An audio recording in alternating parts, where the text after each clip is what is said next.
These whites, they belong here with us. We are neighbors, but they must be prepared to share the land.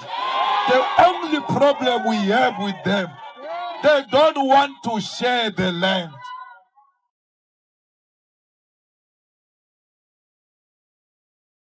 Julius Malema, a South African politician known across the continent for frequently and unapologetically making controversial statements. How do you say we are wrong by asking people to go and occupy what is rightfully belonging to them?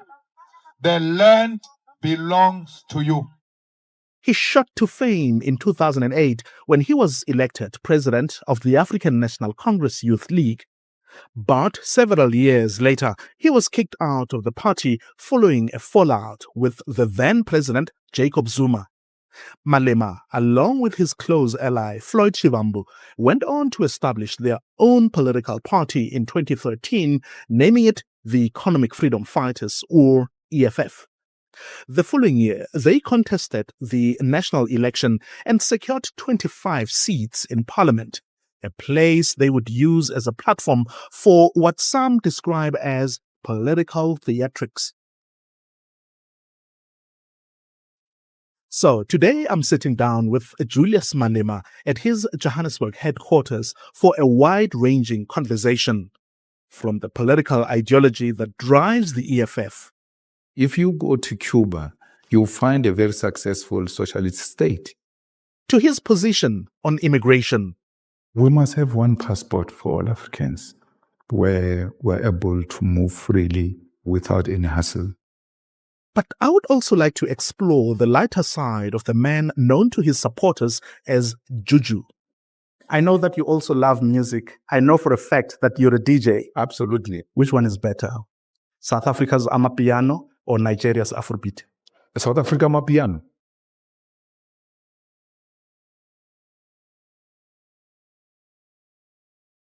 Most importantly, though, I'd like to know if Julius Malema is losing his popularity, especially considering the 2024 election outcome and the recent departures of key EFF leaders. I am Mpho Lakaje, and this is Africa Daily.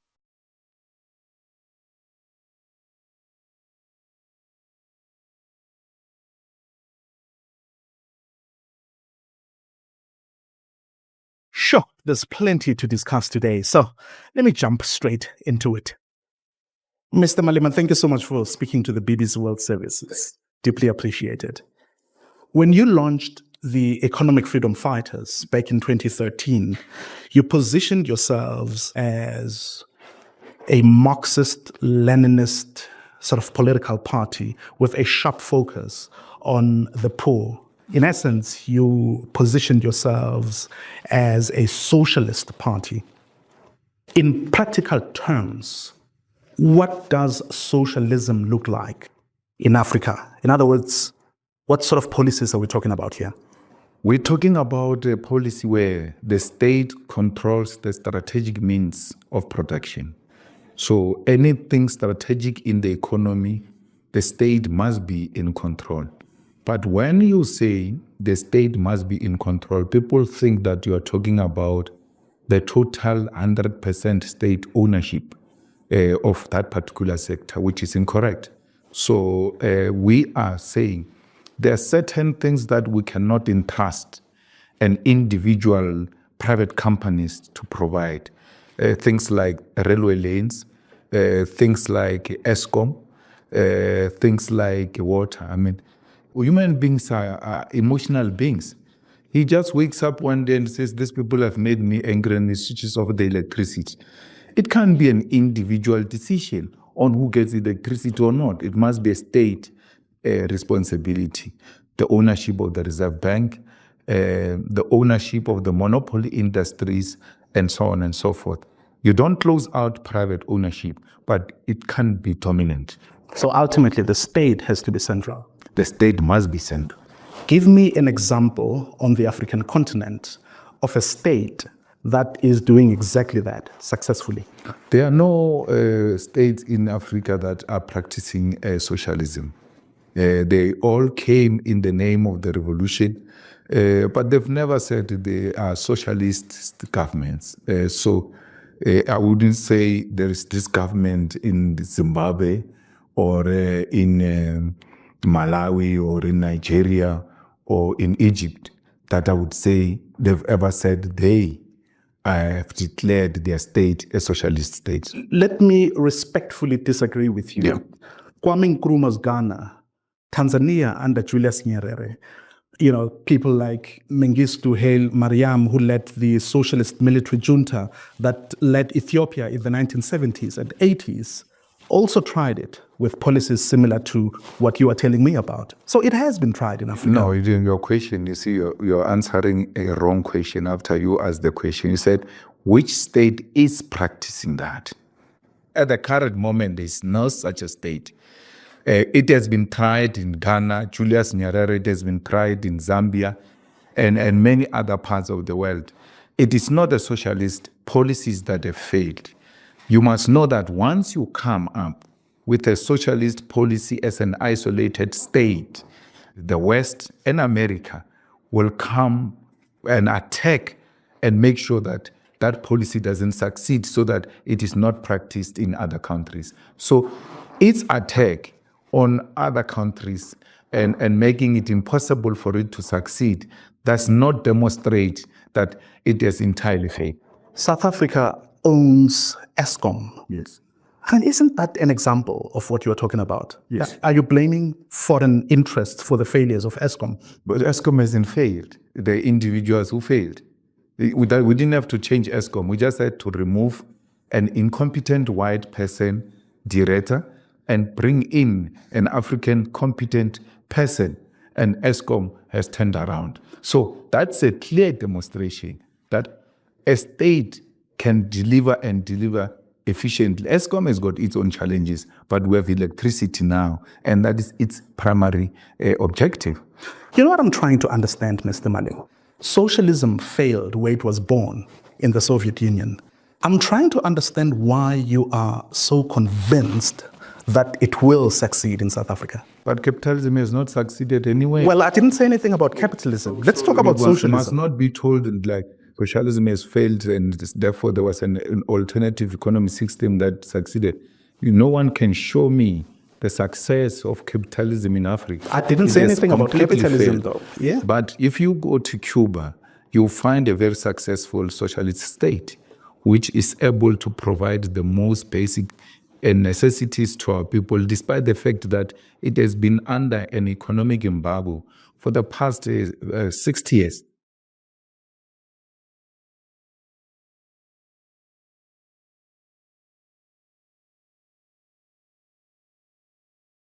But Julius Malema and his economic freedom fighters appear to be losing their popularity.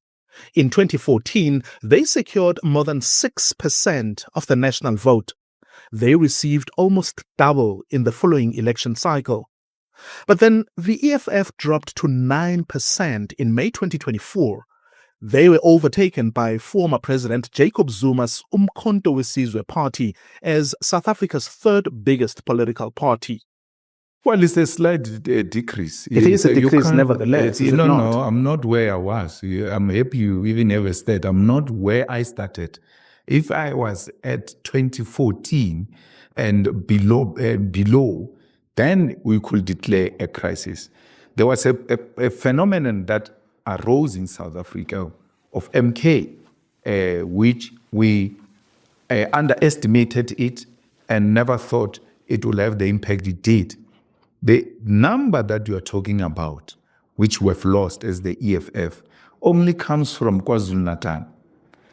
Everywhere else, the EFF is growing and its numbers are promising. And given these elections, actually this percentage we got is a victory to us because these elections were about wiping off the EFF and we still emerged. Well, but you can't say that you didn't see it coming. I mean, Jacob Zuma is a former president. You know very well that he enjoys support, particularly in KwaZulu-Natal.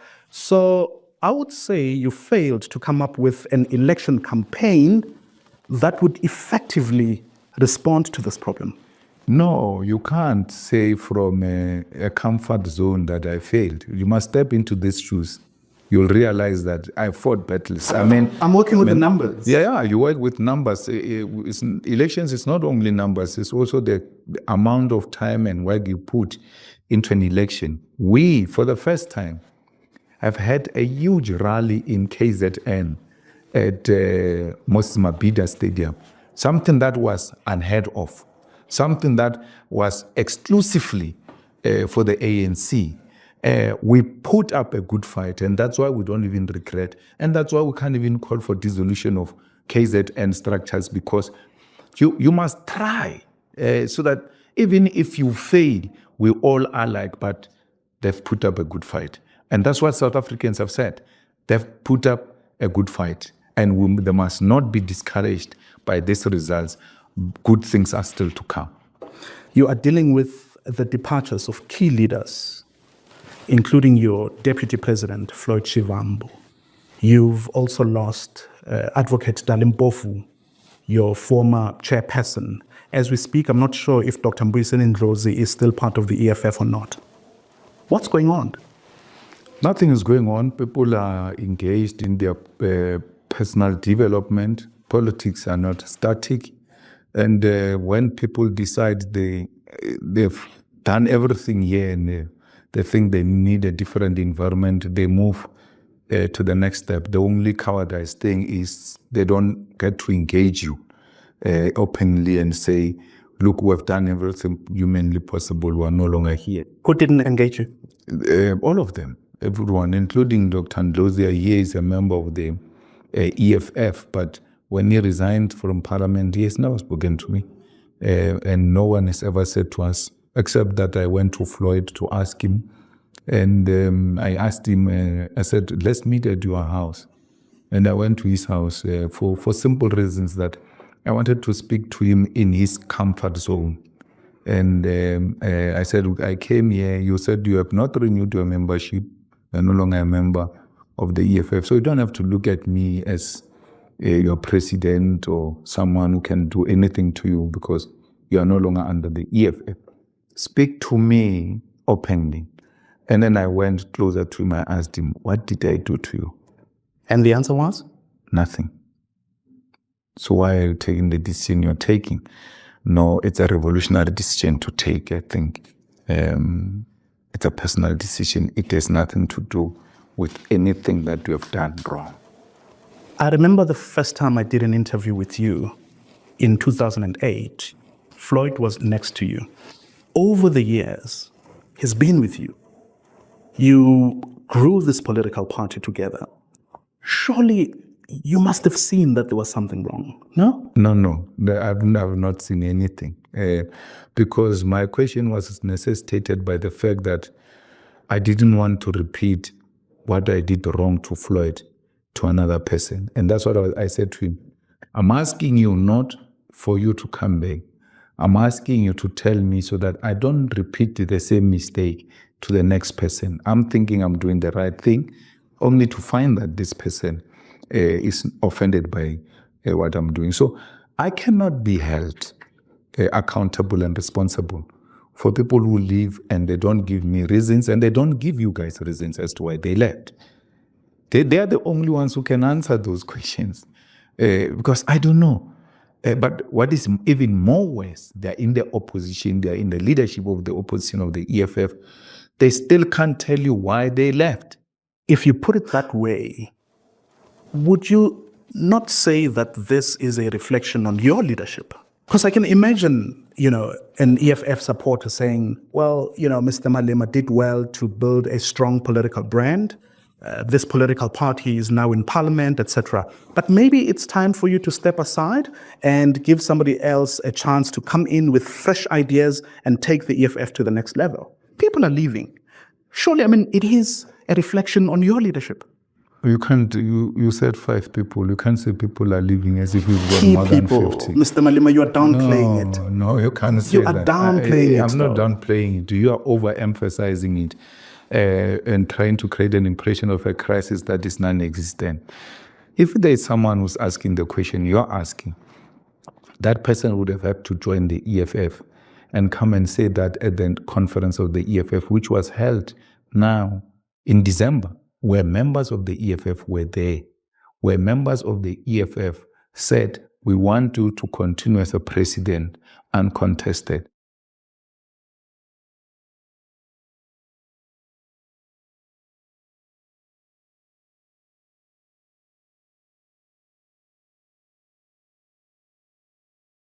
You are listening to the BBC's Africa Daily podcast with me, Mpho Lakaje. Today, I'm sitting down with EFF leader Julius Malema for an exclusive interview that covers a variety of topics. One of his party's key policy propositions is a borderless Africa. I asked him what this means. We must have one passport for all Africans, where we're able to move freely without any hassle.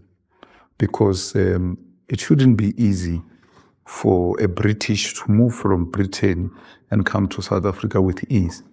And it becomes difficult for one of the African countries to come in because there are so many requirements of this and that when we are all living under one continent. If there's no free movement of goods and people, this African economy is stuck. The only way we're going to grow this economy is when we start trading amongst ourselves. It's when we start exchanging cultures amongst ourselves. It's when we start doing what Europe is doing. They give you a Shanghai visa, you wake up in Italy, you eat breakfast, and then you eat lunch in Paris without a hassle. But we're asking for the same thing. It becomes a big problem. It becomes a sponsored outrage that the EFF wants to bring all Africans here. It's not true. I'm not saying people must not be documented. We must all have one passport, which means we must all be documented. You see, that's an interesting one, and I would like to pick up on exactly that because you recently said African immigrants must find creative ways to get into South Africa. What did you mean by that? It sounds like you are advocating illegal immigration. No. It was during COVID, and as the conditions were improving, people wanted to come back to their work. People of Lesotho, people of Swaziland, and all of that. And they were stuck. These are the people that were not coming illegal.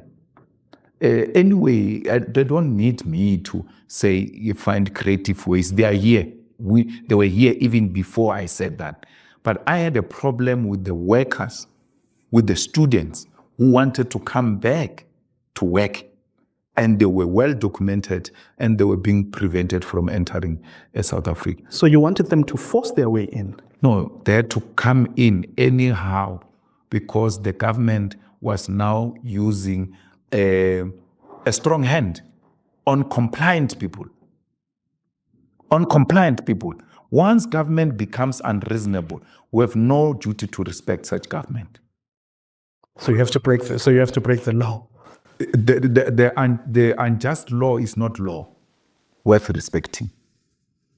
Let's talk about nation building. What would that look like under the EFF government? Well, the nation building under the EFF is going to be very nice, very interesting. The first thing we're going to do is to create a single national anthem.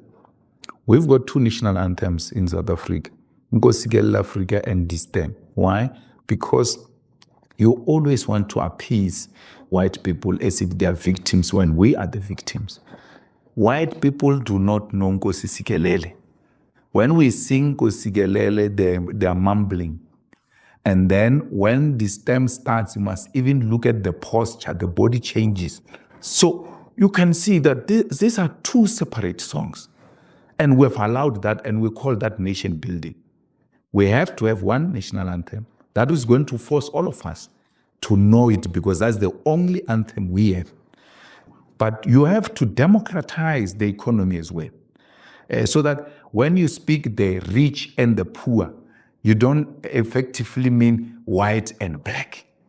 There must be a deliberate state intervention to empower black people so that they can be at the same level with white people and they can relate as peers, not as the inferior and the superior. So we have to do away with that. Do white South Africans have a place under a government that's led by the EFF? There's no South Africa that will not have white people. They've naturalized, this is their home. Yeah, but I mean, you are singing songs like kill the farmer, kill the bull, kill this one, kill that one. And the court have agreed with me. So what is BBC to me if the courts can say there's nothing wrong with this song? It's not like I'm just being reckless and useless there and then, no, I've been before the courts. And the court said, in the context of the history of our struggle, this is a necessary song to be sang because it never referred to individuals. It has always referred to a system of oppression and apartheid. That's what the Boer and the farmer is used in that context. Not for individuals, farmers to be killed. Because if we must kill the farmer, then they must start with me. I'm the farmer.